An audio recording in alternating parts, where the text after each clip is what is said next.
Bon, les objectifs de ce séminaire, c'est avant tout de confronter les étudiants à une situation la plus proche de ce que serait une situation professionnelle. Donc une situation où on les consulte sur un problème lié à un territoire et où on leur demande de faire des propositions. Donc au niveau du déroulement,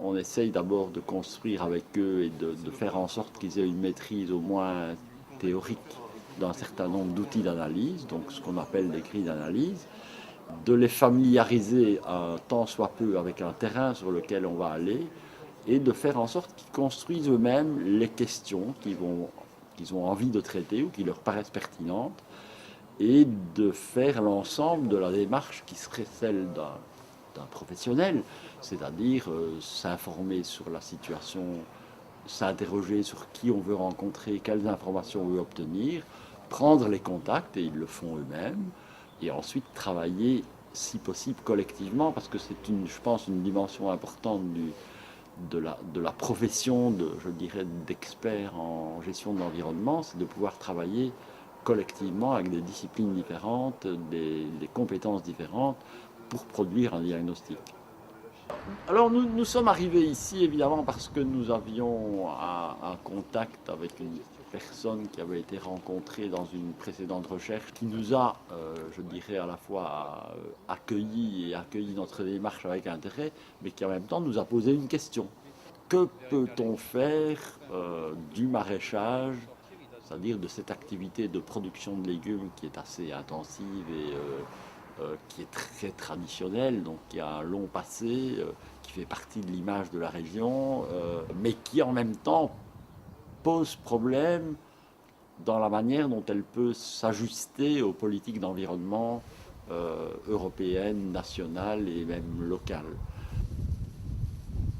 Nous, on a la spécificité du maraîchage qui n'est pas simple parce que c'est une activité complexe, parce que c'est un travail difficile, parce que le territoire il est très compliqué, même s'il a été pas mal remembré, remanié, il reste encore très compliqué en termes d'accès et de gestion de l'eau, de l'hydraulique. Le gros volet, c'est la compatibilité biodiversité, gestion environnementale et maraîchage. Donc il y a une vraie question autour de ça, c'est-à-dire qu'est-ce que le maraîchage permet? Est-ce que le maraîchage est vraiment un outil de préservation du marais, etc. Donc au niveau paysager, c'est évident, ça préserve des espaces ouverts. Au niveau hydraulique, les fossés, etc. sont entretenus dans les gros secteurs maraîchers. Après, sur l'aspect pur biodiversité, bon, c'est moins flagrant et bon, je pense pas que c'est cette semaine qui va apporter la réponse, mais ça nécessiterait des choses plus approfondies pour voir jusqu'où on peut trouver un lien entre biodiversité et maraîchage.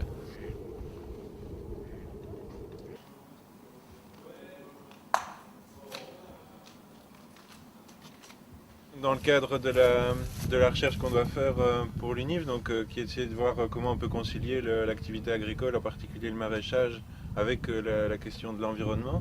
On avait choisi de travailler sur ces fameuses mesures agro-environnementales qui viennent de l'Europe, et on venait demander donc à un monsieur qui est maraîcher en quoi ces mesures étaient vraiment utiles pour lui, si c'était compliqué, si c'était contraignant. Apparemment ça l'est, mais bon, il joue quand même le jeu, donc c'est quand même intéressant de voir qu'il y a quand même une demande. Oui, et c'est intéressant justement dans le sens où c'est un acteur qui participe.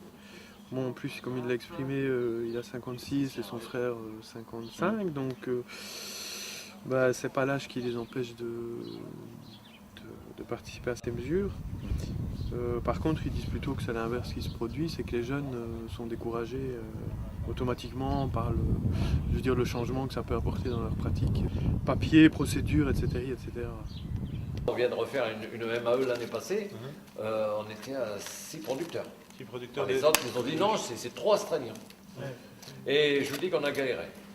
On a galéré parce que c'était jamais... Nous, on essayait de faire ça correctement, mais il y avait toujours des problèmes. Mais pour trouver une MAE dans le Marais Audomarois, c'est très très compliqué parce que...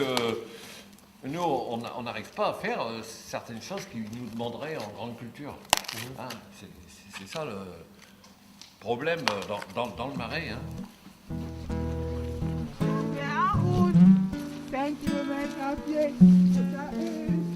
Les nouveaux.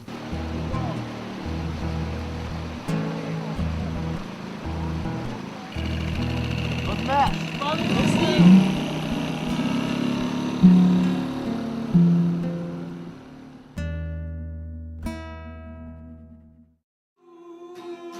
Oui, c'est le blues. Le blues du chou-fleur, celui qui pousse à Saint-Thomas. Oui, C'est le blues du chou-fleur, celui qui pousse